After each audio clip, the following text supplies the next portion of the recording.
የፈረሰው ሰው ነው እንጂ ቦታ አይደለም ማለት ነው። የፈረሰው ሰው ነው እንጂ ቦታ አይደለም ማለት ነው አይደል? አማኑኤል አምላክ የለከ ኃይል፣ አማኑኤል አምላክ የለከ ኃይል ምን ማለት ነው? በአሁን ሰዓት ሰበር ዜናዎች ተሰምተዋል። በአሁኑ ሰዓት ሰበር የሚባል ዜና ተሰምቷል። የኢትዮጵያ አእምሯዊ ንብረት ባለስልጣን እንደተናገረው ከሆነ ከበሮ፣ ጽናጽን እንዲሁም መቋሚያ አንድ ባህታዊ ነበሩ እና እኒያ ባህታዊ ደቀ መዝሙራቸው ምን ይላል? የምታስፈራ የምታስጨንቅም ዕለት ናት። የምታስፈራ የምታስጨንቅ ዕለት ናት ይህች ዕለት።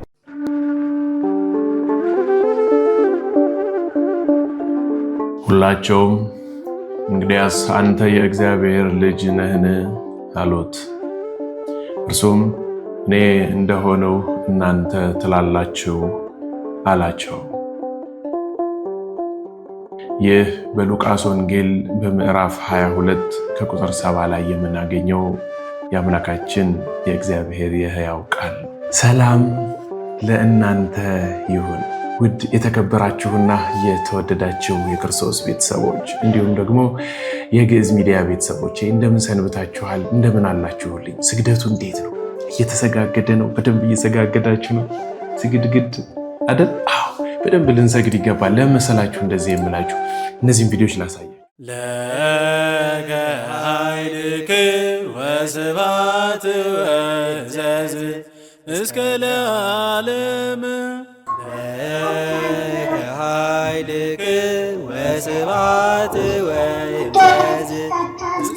በዚህ እድሜዋ እንግዲህ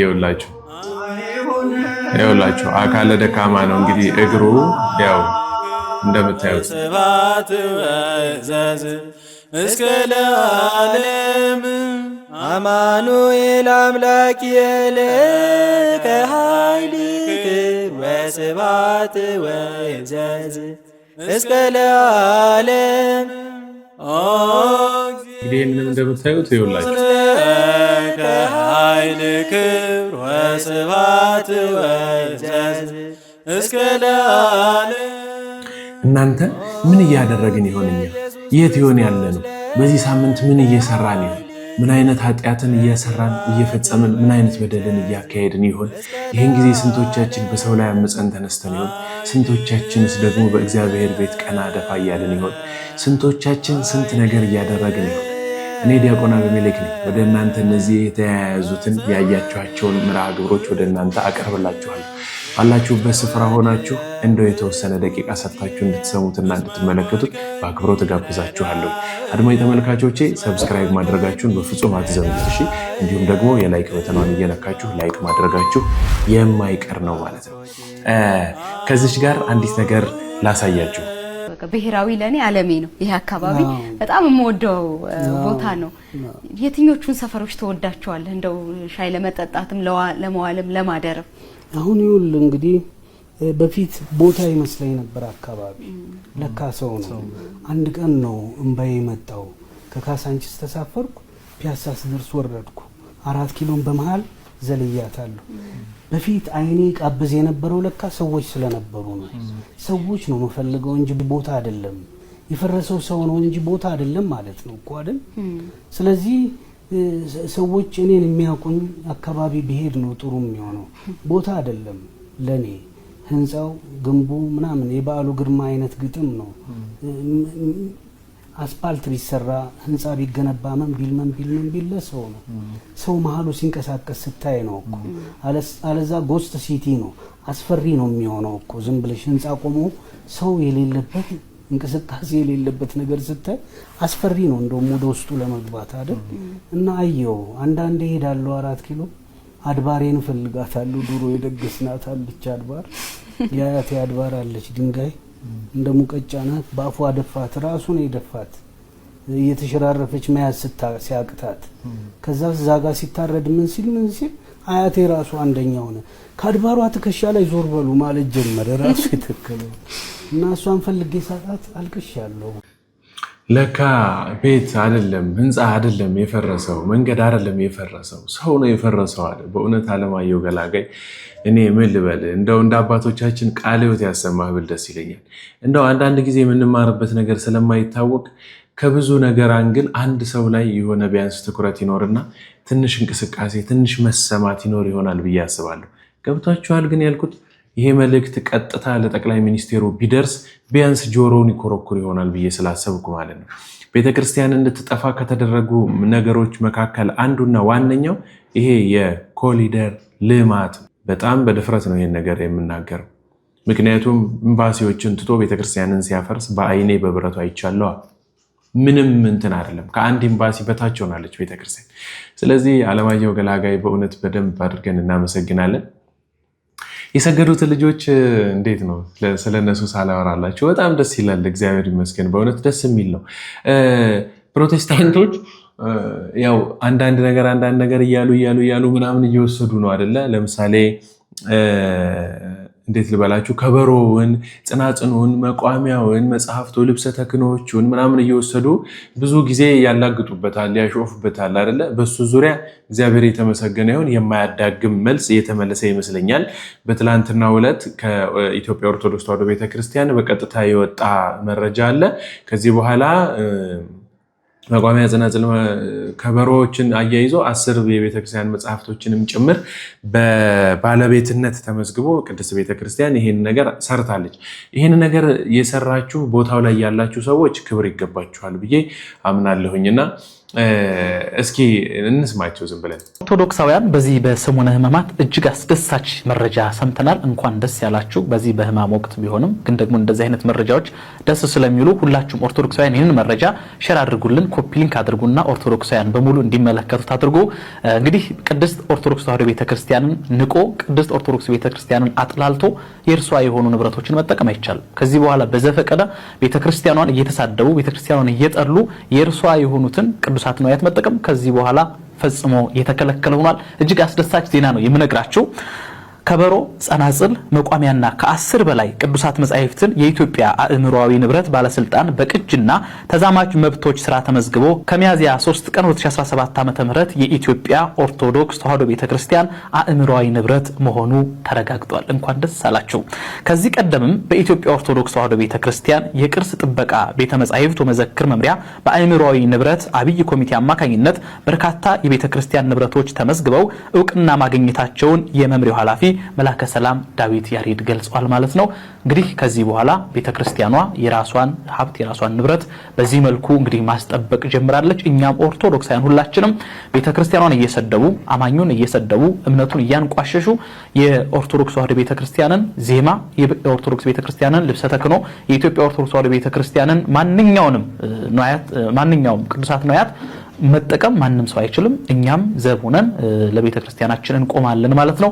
ኦርቶዶክሳውያን በድጋሚ እንኳን ደስ ያላችሁ። በአሁኑ ሰዓት ሰበር የሚባል ዜና ተሰምቷል። የኢትዮጵያ አእምሮአዊ ንብረት ባለስልጣን እንደተናገረው ከሆነ ከበሮ፣ ጽናጽን እንዲሁም መቋሚያ በተጨማሪም ከ10 በላይ ቅዱሳት መጻሕፍታትን የኢትዮጵያ ኦርቶዶክስ ተዋሕዶ ቤተክርስቲያን የአእምሮአዊ ንብረት ሆኖ ተመዝግበዋል ተብሎ ተነግሯል። ይህም ማለት ካሁን በኋላ እነዚህ ንብረቶች ኦፊሻሊ የኢትዮጵያ ኦርቶዶክስ ቤተክርስቲያን ንብረቶች ናቸው። እናም እነዚህ ንብረቶች ካሁን በኋላ ከኢትዮጵያ ኦርቶዶክስ ቤተክርስቲያን ፍቃድ ውጪ መጠቀም እንግዲህ የሕግ ተጠያቂነት ያመጣል ማለት ነው። ይህንን ወሳኝ ነገር ላረጋ ደስ ብሎኛል። እኔም እጅግ በጣም ደስታን ፌሽታን የምናደርግበት ሳምንት ባይሆን እንኳን ነገር ግን እንዲህ ያሉ ቤተክርስቲያናዊ የሆኑ መሰረት ያላቸው ነገሮች ሲሰሩ በእውነት ሰበር ዜና ነውና ደስ ብሎኛል።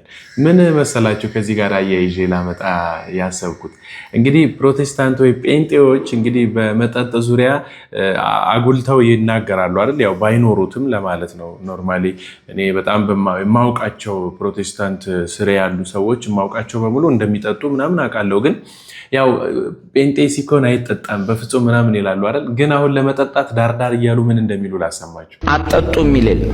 መጠጣት ይቻላል። አዎ ይቻላል። ጳውሎስ ይቻላል ካለኛ አይቻልም አንልም። ከጳውሎስ በላይ መንፈሳዊ ልንሆን ነው። አልዋሽም። ሰነፍና የቸርች ጥገኛ ለማኝ አይደለም። ወይን ጠጅ እንደ ርኩስ የሚቆጠረው በኢትዮጵያ ወንጌላውያን አብያተ ክርስቲያናት ቸርች ውስጥ ብቻ። በየትኛውም ዓለም ላይ ክርስቲያኖች ወይን ጠጅ ፉት ይላሉ። ቤቱ የሆነች ነገር ስለጠጣ ኦር ሆን ጠላ ስለገለበጡ ስም ይሄ ጠላ እንዳል ምናልባት ውጭ ሀገር ስትሄዱ አገልጋዮቹ ኖርማሊ ይጠጣሉ።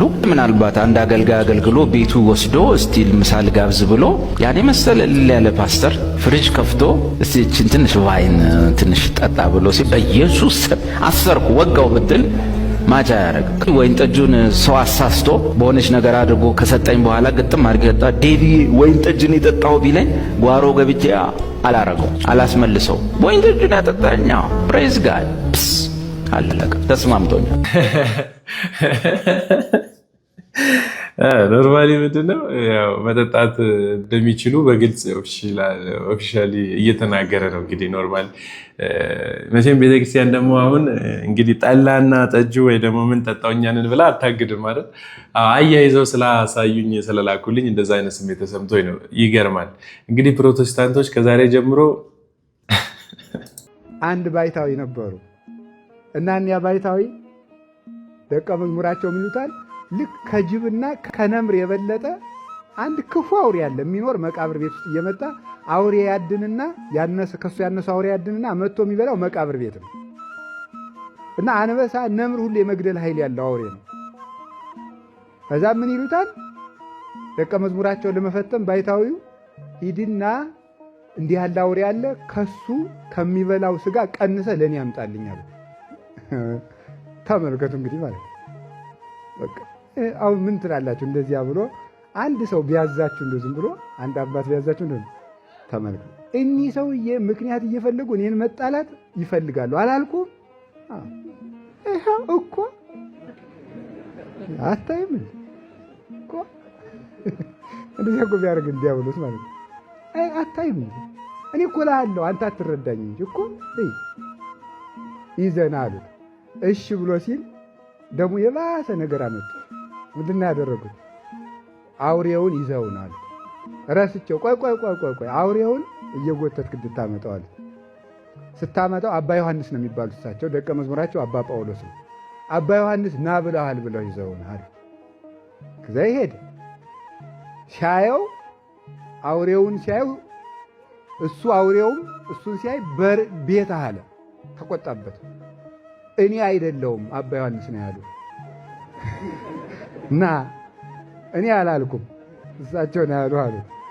አሁን ልብ በሉ ልንታዘዝ ስንሄድ ደግሞ ሰይጣን ምን ሊያደርግ ይችላል? ሊያመጻድቅን ይችላል። ስማ ወልድ መንፈስ ቅዱስ አነዳለሁ ተቀደስ ምክትምጻ መንግስት ካልን ደግሞ አይሰማም። ሰይጣንም አይሰማም፣ አውሬም አይሰማም። በአበው አምላክ ከተባለ ግን ይሰማል። በቅዱሳን አምላክ በእኔ አይባልም። በቅዱሳን አምላክ ከተባለ ይሰማል። አሁን አባቶቻችን እንደሚነግሩን በዋልድባ አሁን ጥሩ እምነት ያለው መነኩሴ ከሆነ በበረሃው ሲሄድ አውሬ ቢገጥመው ግፋ አበው ብሎ ከተናገረ አውሬው ይቆምለታል። ግፋ አበው ማለት አበው በደረሰባቸው ግፍ ማለት ነው። ቅዱሳን በተቀበሉት ግፍ ይዣለሁ ማለት ነው ከተባለ ይሄ ከገዳሙ ምዶ መነኩሴውም ሲጣላ መጋቢውን ሄዶ ግፋ አበው መቁን እንዳይሰጡት ገሌኔን ሰድቦኛል አለ። አይሰጡ በአበው ግፍ ይወታሉ እንዳትሉ ደግሞ እየሄዳችሁ መጋቢ እንዳታስቸግሩ። ችግር እኮ ነው ደግሞ አንድ ነገር ከተነገረ። ስለዚህ ና ይዞ አባ ዮሐንስ ና ብለዋል። ሄደና ና እየጎተተ እንደ በግ ይዞት ነው። እንደ በግ እየጎተተ የማይቻለውን የሚያስችል ማን ይባላል? እግዚአብሔር። የማይቻለውን የሚያስችል እግዚአብሔር ነው። አባ ገብረ ኪዳን ዛሬ ያክብርልን፣ ቃለ ሕይወት ያሰማልን አይደል? ደስ የሚል ትምህርት ነበር የነገሩን። መቼም የሕማማት ወቅት ስለሆነና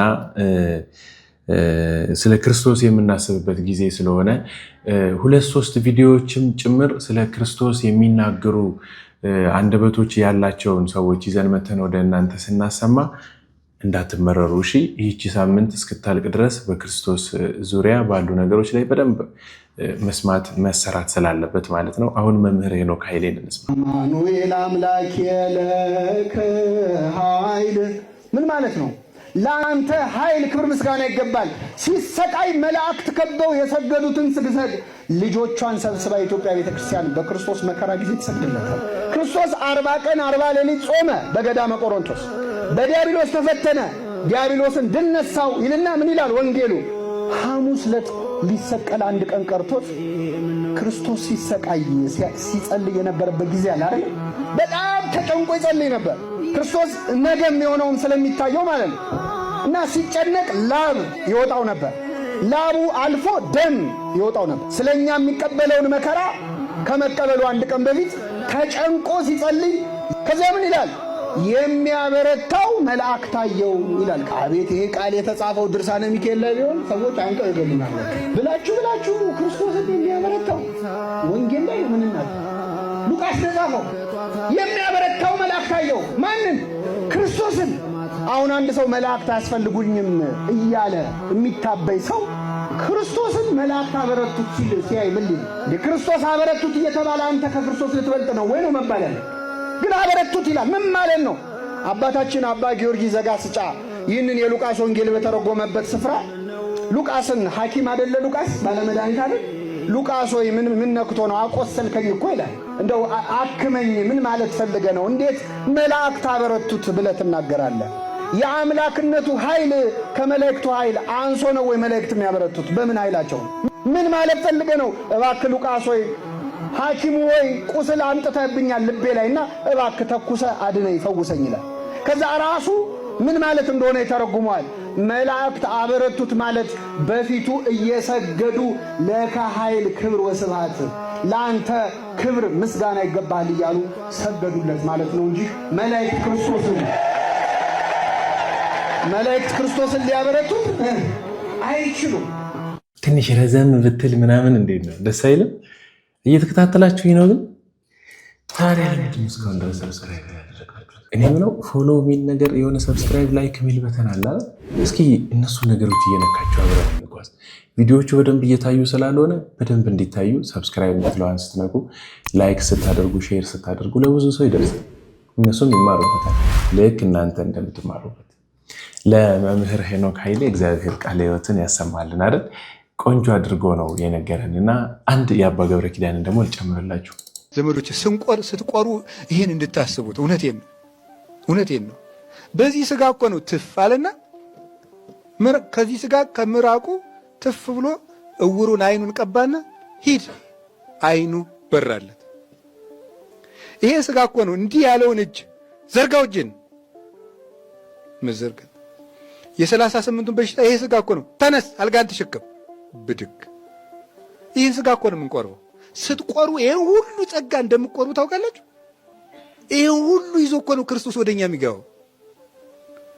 እንግዲህ ይህን እድል ላይ የሰጠን እኔ እውነቴን ነው የምነግራችሁ ወገኖች፣ እኔው ክርስቶስ ሊመጣ ነው ብላችሁ እንድትፈሩ ሳይሆን ይሄ እድል ባካችሁ ያመልጣችሁ ነው። ኋላ ግን ይህ ስጋ የሚመጣ ሊፈርድብን ነው። አሁን ይህን እድል ነው የሰጠን እንድንበላው እንድንጠጣው። እንደዚህ ያለ አባት እስኪ ፈልጉና አምጡ። አለ እንዴ? የገዛ ስጋውን የሚያበላ የገዛ ደሙን አጠጥቶ የሚያነጻ ወዴት አለ? ክርስቶስ ይሄ ስጋ ሁሉ ያደረገ ነው።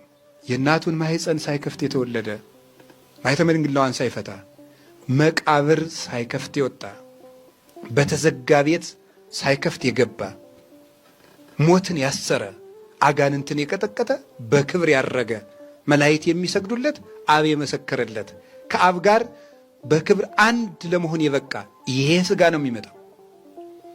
አባቶቻችን ለምን ሞቱ? ሰማዕታት ለምን ሞቱ? ግማሾቹ በመጋዝ የተሰነጠቁት ለምንድን ነው? ግማሾቹ በመንኮራኩር የተፈጩት ለምንድን ነው? ቅዱስ ቂርቆስ ያን ሁሉ መከራ የተቀበለው ምንድን? ያ ሕፃን እንኳን ይሄንን ያውቅ ነበር። ለምንድን ሁሉ መከራ የተቀበለው ሲሉ የዚህ ሞት የሚፈራው የዚህ የክርስቶስ የዚህ ክቡር ስጋ አካል ስለሆነ ነው። ሕዋሳት ስለሆነ ነው። ሕዋሳት ስለሆነ እንደተነሳ አንሰአነ ምስሊሁ አንበረነ ምስሊሁ ከሱ ጋር አንስቶናል። በተስፋ ከሱ ጋርም አኑሮናል። እንግዲህ ደግሞ ይመጣል። እመጽ ካይበ ወነሳክሙ ከመ ተሐልው አንትሙ ሀባሎ ከአነ ተመልሼ እመጣለሁ እናንተ እኔ ካለሁበት እንድትኖሩ ወስዳችኋለሁ ብሎናል። ሊወስደን ይመጣል እና ይምጣ። አሜን፣ ይምጣልን። ማራናታ ጌታ ኢየሱስ ሆይ ቶሎና ተብሎ ተጽፎልናል አይደለ? በእውነት መጥቶ ይውሰደን። አዎ በቃችሁ ይበለን፣ ይብቃን። እኛም ደግሞ አልሰለቻችሁ እዚህ ምድር ላይ መኖር፣ በዓለም መሰቃየት፣ በኑሮ መገፋት፣ በኑሮ መሰቃየት፣ መከራ ውስጥ መግባት አልሰለቻችሁ? መራብ አልሰለቻችሁ? መጠማት አልሰለቻችሁ? የእግዚአብሔርን ቃል አለመስማት፣ በእውነት ከቤተክርስቲያን መራቅ አልሰለቻችሁም? እንደው በምንሰራው በኃጢአታችን ብዛት የምንሆነው ነገር አልሰለቻችሁም? አሁን በዚህ ሕማማት ወቅት ጊዜ ውስጥ ብዙ ካህናቶች ተቸግረው ብዙ ካህናት እንዴት ነው ከሚከፈላቸው ደሞዝ ወይም ደግሞ በኮሪደር ልማትም እየተባለ በተለያዩ ምክንያቶች ከቤታቸው ተፈናቅለው ወጥተው በአልሆነ ስፍራ ላይ ሆነዋል እና ስለዚህ ለነዚህ ሰዎች ልክ በየዓመቱ የተለያዩ ችግሮች ይደርሱባቸዋል እና የፋሲካን ጾም እናስፈታቸው በሚል 2 ዓመት 3 ዓመት ሆነኝ ይመስለኛል የተወሰነ ነገር እናደርግላቸዋለን እና ለዛ የሚሆን ነገር የምትችሉ የኔን የምትከታተሉኝ አድማጭ ተመልካቼ የሆናችሁ ሰዎች ትላንትናናም ከትላንትና በስቲያም በሰራሁት ቪዲዮ ላይ ይህንን መልእክት አስተላልፌላችኋለሁኝ። ለካህናቱ ለሚቀድሱት ለቀዳሾቹ ካህናትና ዲያቆናት የተወሰኑ ነገሮች ልናደርግላቸው እዚህ ጋር ባስቀመጥኩላችሁ አካውንት መሰረት ይሄ አካውንት የኔ የግሌ ነው። እምነት ያላችሁ ሰዎችና ይሄን ነገር እንዲደረግላችሁ የምትፈልጉ ሰዎች በዚህ አካውንት ላይ ያስገባችሁ እነዚህን ካህናቶች የተወሰነ ነገር ብናግዛቸው ብለን መንገድ ጀምረናል። የተወሰናችሁ ሰዎች በቴሌግራም አውርታችሁኛል። በቴሌግራም ለማውራት ደግሞ በዚህ ስልክ ቁጥር በመጠቀም በቴሌግራም ብታወሩኝ በቀጥታ እኔን ታገኙኝና በስልክም እየደወላችሁ ብታወሩኝ በቀጥታ እኔን ታገኙኛላችሁ። እናስፈታቸዋለን ማለት ነው።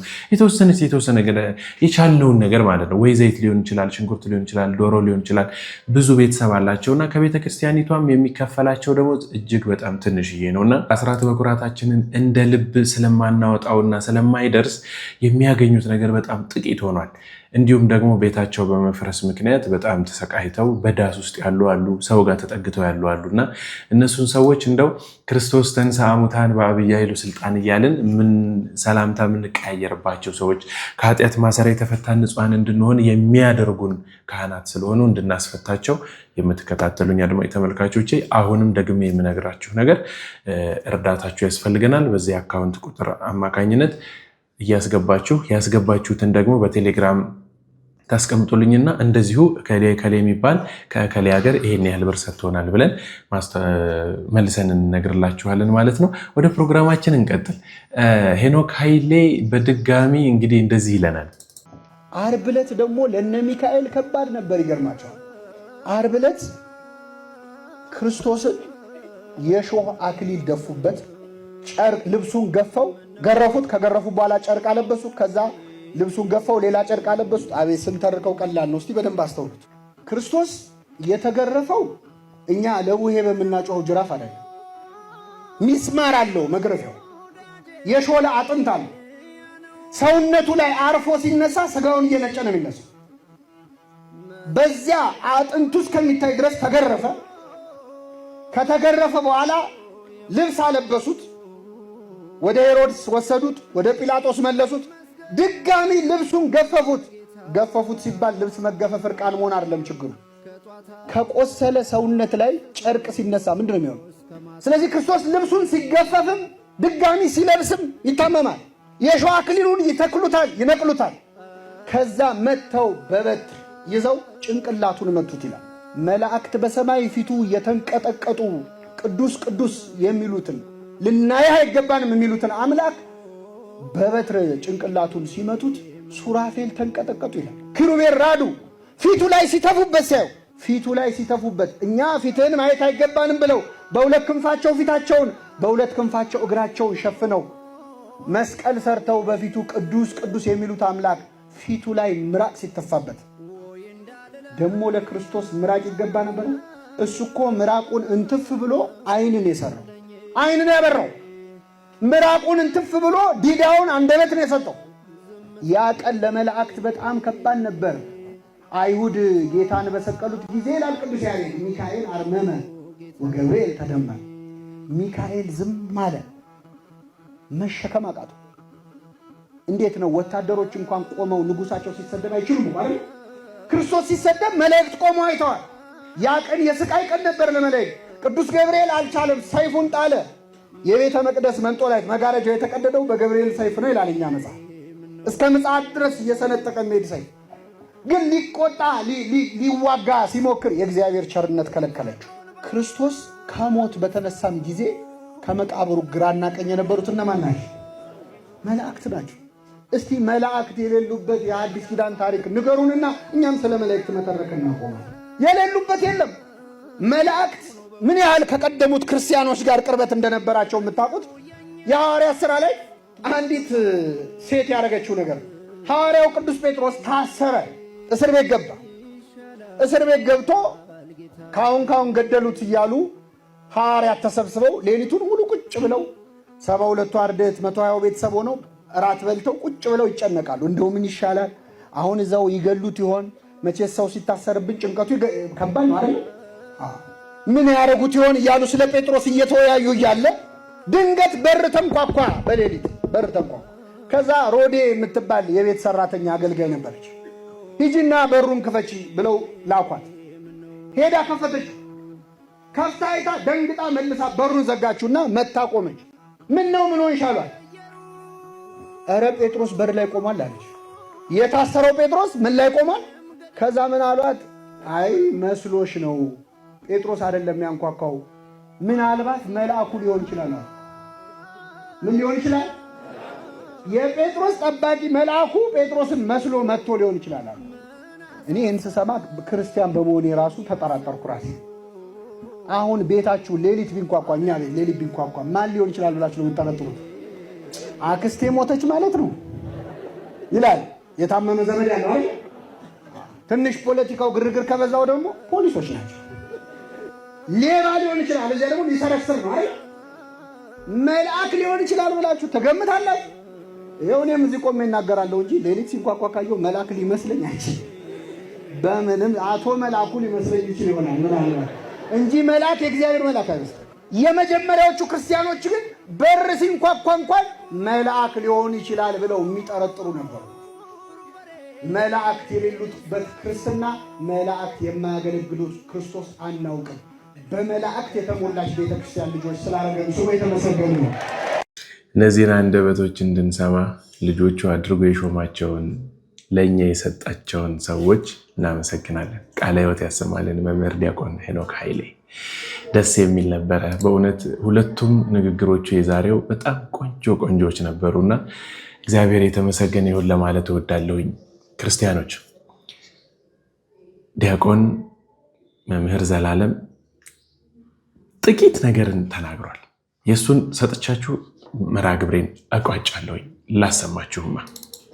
የምታስፈራ የምታስጨንቅ ዕለት ናት ይህች ዕለት። የሰማይ መላእክትን ሰብስቦ የሰው ልጆችን ላድናቸው ወድጃለሁ መርጫለሁ ብሎ አትፍጠረው ብለው ሲናገሩ፣ ነገር ግን በእመቤታችን በኩል እንደሚያድነው ቃል የገባለትን የሰው ልጆችን በላይ በሰማያት ቅዱሳን መላእክቱን ትቶ የወረደውን ጌታችን ኢየሱስ ክርስቶስን የፈጠራቸው የሰው ልጆች ተሰብስበው እንስቀለው ብለው የወሰኑበት ነው። ይህች ዕለት 12 ሐዋርያትን 72 አርድእትን 36 ቅዱሳት አንስት 120 ቤተሰቦቹን ሰብስቦ ስለ ዓለም ድህነት ቀን እየሰበከ ማታ ደግሞ ያስተማረውን በምስጢር እየተረጎመ ስለ ሰው ድህነት ይወጣ ይወርድ የነበረውን አምላካችንን በሌሊት በማታ ተሰብስበው ፍርድ አጉድለው ጌታችን ኢየሱስ ክርስቶስን ለመግደልና ለመስቀል የወሰኑባት ዕለት ናትና እውነት የሰው ልጅ እግዚአብሔር ያሰበውና እሱ ለእግዚአብሔር ያሰበለትን እንዴት የተለያየ እንደሆነ በጣም የምናይበት ናት። ይህች ዕለት ጌታችን ኢየሱስ ክርስቶስ ሰዎች ስለሱ ተሰብስበው ምን ያክል ክፋት እንደሚያስቡ ያየንበት ጥግ ነው። እግዚአብሔር ደግሞ በአንጻሩ ሰዎች ላሰቡት ክፋት ሊያረቅበት የሚችለውን የፍቅሩን ጥግ ያሳየበት ሳምንት ነው። በዚህ ዕለት ላይ አይሁድ ጌታችን ኢየሱስ ክርስቶስን ለመስቀል ብዙ ክሶችን ይፈልጉ ነበረ። ምንም ምክንያት ግን ሊያገኙበት አልቻሉምና ሰንበትን ሽረሃል እንዳይሉት፣ በሰንበት ሕሙማንን ፈውሰሃል ብለው እንዳይናገሩት፣ ክፉ ነገርም መክረሃል ክፉ ነገርም አስተምረሃል በኋላ በጀርባ ሴራ ስራሃል ብለው ምንም ነገር እንዳይናገሩት ምንም ረወርና ነቀፋ ሊያገኙበት አልቻሉምና ብቸኛው ቀያፋ ተናግሮት ህዝቡና በዛ በአይሁድ ሸንጎ ውስጥ የተስማሙት ሰዎች ግን እሺ ብለው የተቀበሉት ህዝቡ ከሚበጠበጥ አንድ ሰው ቢሞት ይሻላል ብለው ነውና ቀያፋ አላወቀም እንጂ መንፈስ ቅዱስ አምኖበት ባይሆንም ወደው ሰውነቱን ለቃለ ትንቢት አሳልፎ ሰጥቶ በቅድስና ባይመላለስም በቃለ ጽርፈት ያናገረው ነው። ስለ ህዝቡ ሲል ሁሉ ጌታችን መድኃኒታችን ኢየሱስ ክርስቶስ እንደሚሞት የተወሰነበት ዕለት ናት። ይህች ዕለት ላይ አይሁድ ጌታችን ኢየሱስ ክርስቶስን ለመግደል በመስቀል ሞት ተላልፎ ለመሰጠት የወሰኑባት ዕለት በጣም ብዙ ነገሮችን ስለ አይሁድ የምታሳይናት። አይሁድ የዚህ ሸንጓቸው የራሳቸው ሕግ ነበራቸው፣ በፍጹም የማያፈርሱት በፍጹም ለዛ ሕግ ተገዢ ሆነው ለብዙ ሺህ ዓመታት የተገዙለት ነበር። ነገር ግን ያቺ ዕለት ላይ ስለ ጌታችን ስለ ኢየሱስ ክርስቶስ ብለው ግን ብዙ ሕጎቻቸውን አፈረሱ። የአይሁድ ሕግ ብዙ ነበራት። ሸንጓቸው በበዓል ቀን ፍርድ ማከናወን አይችልም ነበር። ጌታችን መድኃኒታችን ኢየሱስ ክርስቶስ ሊሰቀልባት በተወሰነባት በዛች በዕለተ ዓርብም ደግሞ ተፈርዶበት በተሰቀለበት ግን በዓል እንዳይደርስብን ብለው ስጋውን ለማውረድ ሲፋጠኑ አይተናል። ምርመራ በሚካሄድበት ምስክርነት በሚሰማበት ቀን የፍርድ ውሳኔ አይሰጥም። የምስክሮች ቃል እርስ በእርሱ ባይስማማ ተከሳሹ በነፃ ይለቀቃል። አንድ ምስክር በሌላ ምስክር ፊት ቃል መስጠት አይችልም። ከሳሹ ተከሳሹን በራሱ እንዲመሰክር ማድረግም አይፈቀድለትም። ለተከሳሹ ቢያንስ አንድ ጠበቃ ሊቆምለት ይገባል። ሊቀ ካህናቱ ሸንጎ ድምፅ እንዲሰጥ ይጠይቃል። ተከሳሹ ለምስክሮቹ መስቀለኛ ጥያቄም እንዲያቀርብ ይፈቀድለታል። አይሁድ እንኳን ወንጀል ፈጽሟል ያሉትን አንድ ወንጀለኛ እጅ ከፍንጅ ካልያዙት በስተቀር በምሽት ይዘውት ለፍርድ እንዲቀርቡ ሕጋቸው አይፈቅድላቸውም። በወንጀሉ አባሪ ተባባሪ በሆነው ሰው ጥቆማ ወንጀል የፈጸመውን አንድ ወንጀለኛ ሰው እንዲይዙም አይፈቅድላቸውም እና አሁን የዘረዘርናቸውን እንኳን 10 የአይሁድ የሸንጎ ሕግ ብናየው በጌታችን ዘንድ ያላፈረሱት ምን አለ? እርሱን በእጃቸው አስገብተው ለማሰቃየት እርሱን በእጃቸው አስገብተው እንደነሱ ስርዓት በድንጋይ ተወግሮ እንዲገደል ሳይሆን በአይሁድ በሮማውያን ስርዓት መሰረት ከባባድ ወንጀልን የሰሩ ሰዎች እንደሚቀጡት በመስቀል ላይ ተቀጥቶ እንዲሞትና ለሚከተሉትም ሰዎች በሙሉ ሀፍረትን እንዲለብሱ ሊያደርግ የሚችል ምን ያላፈረሱትና ምን ያልመከሩት ነገር አለ? በዚች ምሽት ይህች ዕለት ስለኛ ሲል ብዙ ምክርን የመከረ ስለኛ ሲል ሰው ሊሆንን የወደደ ስለኛ ሰው ስለኛም ደግሞ ሰው ሆኖ የተመላለሰ ጌታችን ኢየሱስ ክርስቶስን የሰው ልጆች ደግሞ በሱ ላይ ምን ያክል በጀርባ እንዳደቡበት የሚነገር ነው። ዛሬ እውነት ለመናገር እንደ አይሁድ ሸንጎ ተሰብስበን ጌታችን መድኃኒታችን ኢየሱስ ክርስቶስን አንስቀለው እንጂ አካሉ በሆነች በቤተ ክርስቲያን ላይ ተሰብስቦ ማን ክፉ ያላደባ አለ? ማን ክፉ ያልተነጋገረ አለ? አካሉ የሆነች ቤተ ክርስቲያን ህንጻዋ ብቻ አይደለችም። ከአፈር አበጅቶ ሕይወትን እስትንፋስን እፍ ያደለየበትን ይህንን የሰው ልጅን ሰውነት ለማፍረስ ለመናድ አስነዋሪ የሆነውን ነገር ለማድረግ ምን ያልጎደለ ፍርድ አለ? ዓለም በጣም ነው የምትገርመው። ጌታችን ላይ በነገራችን ላይ ያላሳየችውን ፍቅርና ርኅራኄ ክርስቲያኖች ይህች ዓለም ለነሱ እንድታሳያቸው መጠበቅ የላቸውም። ጌታቸውን በማታ እንደፈረዱበት ክርስቲያኖችም ሰው በማይሰበሰብበት በማታ ላይ ነው ፍርድ የሚተላለፍባቸው። አሁን ላይ ጌታቸው ያለምንም ሕግ ተከሳሽ እንደመሆኑ ጠበቃ ሳይቆምለት ስለራሱም ሳይከራከር ራሱን መስቀለኛ ጥያቄ ሳያቀርብ እንኳን ሁሉም ነገር እሱ ሳይቀርብ ከጀርባው እንዳለቀ ሁሉ ዛሬ እኮ ክርስቲያኖች እነሱ ባልተገኙበት የሞት ፍርድ የሚተላለፍባቸው እነሱ ተገኝተው እንኳን መስቀለኛ ጥያቄ ሊጠይቁ ጠበቃ አቁሞ ስለመብታቸው ሊከራከሩ ይቅርና ያንን ሁሉ ነገር ተናፍገው እንደ አምላካቸው እንደ ኢየሱስ ክርስቶስ እንደሚታረዱ በጎች እንደዚሁ ዝም ብሎ የሚፈረድባቸው ናቸው። ይህች ዕለት ለጌታችን ምክር የተመከረባት ናት። ይህች ዕለት ግን ብዙ ሰማዕታትን ብዙ ስለ ክርስቶስ ዋጋ የከፈሉ ጻድቃንን ደግሞ የምታጽናና ቀን ናት። ጌታቸው በእንደዚህ አይነት ጭንቅና መከራ ውስጥ ሆኖ የተቀበለውን ይህንን ያልነበረበትን ክስ ሲያስቡ እነሱ ምንም ክስ አያስጨንቃቸውም። ሰማዕታቱ በአላውያን ነገስታት ፊት ቆመው እነሱ በቆሙበት ምክር ሲተላለፍ እነሱ በቆሙበት ላይ የሞት ፍርድ ሲወሰን እኮ ምንም እንዲያውም አይገርማቸውም። ለምን? ጌታቸው እሱ ሳይቆም ፍርድ ተወስኖበት በተወሰነበት ፍርድ ቤት ነበረ ቆሞ እንዲህ ተደርጎብሃል እየተባለ እንደ አዲስ ክስ ሲነበብለት የነበር። ይህች ቀን እኛን እንድናይ ታረገናለች። ቀጠለን በዚህች ዕለት ላይ ዕለተ ረቡዕን ማርያምን ታፍረት ወደ ጌታችን ወደ ኢየሱስ ክርስቶስ ገብታ ሽቶ የቀባችበት ዕለት ናት። ጌታችን ስምዖን ዘለምጽ ቤት ነበረ በነገራችን ላይ የገባው። ለምጽ በአይሁዱ በኦሪቱ ስርዓት መሰረት አንድ ኃጢአተኛ ኃጢአት ሲኖርበት የሚታይበት የሚወጣ ምልክት ነውና ስምዖን ዘለምጽን ክርስቶስ አልተጸየፈውም። እሺ ብሎ ነበር ያስገባው። ቤቱም ደግሞ ያርደረለትና እሱ ሳይጸየፈው የገባበትን ያችን ቤቱን ግን እንደሱ ለምጽ የሌለባት ማርያምን ተፍረት ግን ስትገባ በጣም ተናደደ። በጣም ይገርም እኮ ነው። የሚታይ ኃጢአት ያለን ሰዎች ክርስቶስ ሳይነቀን ቤቱ አቅርቦን የማይታይ ኃጢአት ያላቸውን ሰዎች ወደ ቤቱ ሲቀርቡ ግን ለመግፋት ያለን ፍጥነት፣ ለመግፋት ያለን ችኮላ የሚደንቅ እኮ ነው። አምላካችን ኢየሱስ ክርስቶስ ያቺን ሴት ወደሱ ቀረበች። ይዛለት ልትመጣው የምትችለው ምንም ነገር አልነበራትም።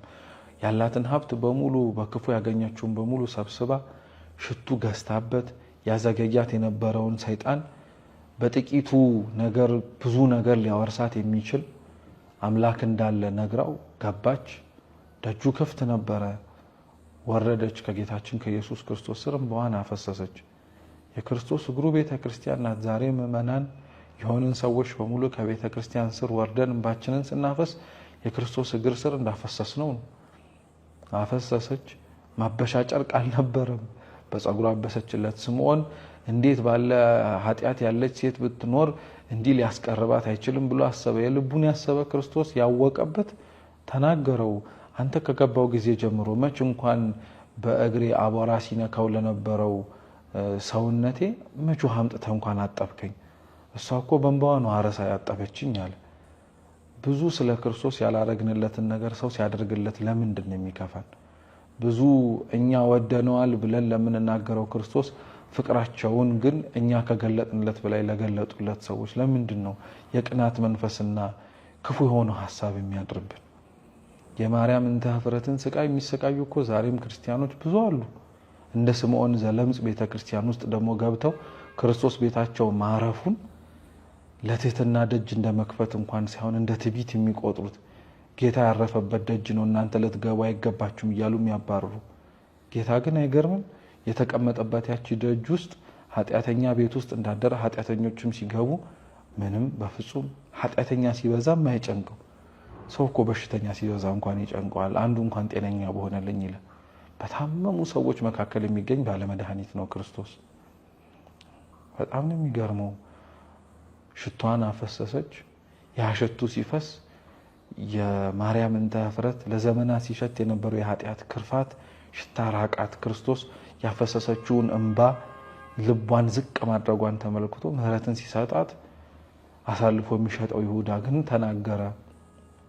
ይሄ ሽቱ ቢሸጥ እኮ 300 ዲናር ያወጣል አለ። ሌባ አይደለም? ሽጦ ገንዘብ ያዥ ተቆጣጣሪ ስለነበረ የሚገቡትን ገንዘቦች በሙሉ ይቆጣጠር ስለነበረ ያቺ ተሽጣ የምትገባው ኪሱ ስለምትገባ ቢሸጥ ብሎ የተናገረው ቃል ለጉባኤው ገንዘብ ለአገልግሎቱ አሳስቦት አይደለም፣ ለኪሱ የምትገባውን አስቦ ነው። ዛሬስ የብዙ ኃጢአተኞች መመለስ ለስንቱ ሰው እኮ የንግድ መናኸሪያ ሆኖለታል።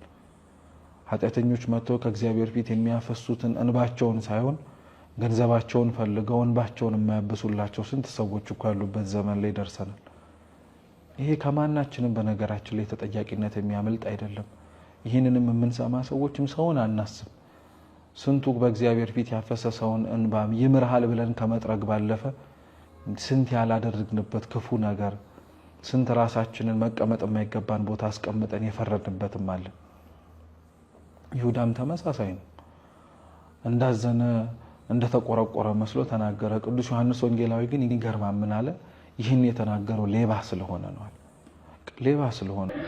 መምህር ዲያቆን ዘላለም ታዬን ቃለ ሕይወት ያሰማልን፣ እግዚአብሔር ያክብርልን ለማለት እወዳለሁኝ። እንግዲህ ክቡራንና ክቡራት ኢትዮጵያውያንና ኢትዮጵያውያት የቅድስቲቱ ምድር ልጆች፣ የኢትዮጵያ ፍጥረቶች፣ ኢትዮጵያ ላይ የተፈጠራችሁና የተወለዳችሁ በሙሉ በመላው ዓለም የምትገኙ ኦርቶዶክሳውያን ይህ ጊዜ ሕማማት እንደመሆኑ መጠን ሁላችንም ቅስም የሚባለውን አካላችንን ሰብረን ሰበር ደፋ አንገታችንን ዝቅ አድርገን ወደ ቤተክርስቲያን እየሄድን ስግደታችንን እንድንሰግድ ኪሪያ ላይሶን እያልን ወደ እግዚአብሔር እንድንጮህ ማረን ማረን ማረን ብለን እንድንጮህ የዛሬው መልእክቴ ይሆናል። ተዘጋጅተው የቀረቡላችሁ መርሃ ግብሮች ይህንን ይመስሉ ነበረ።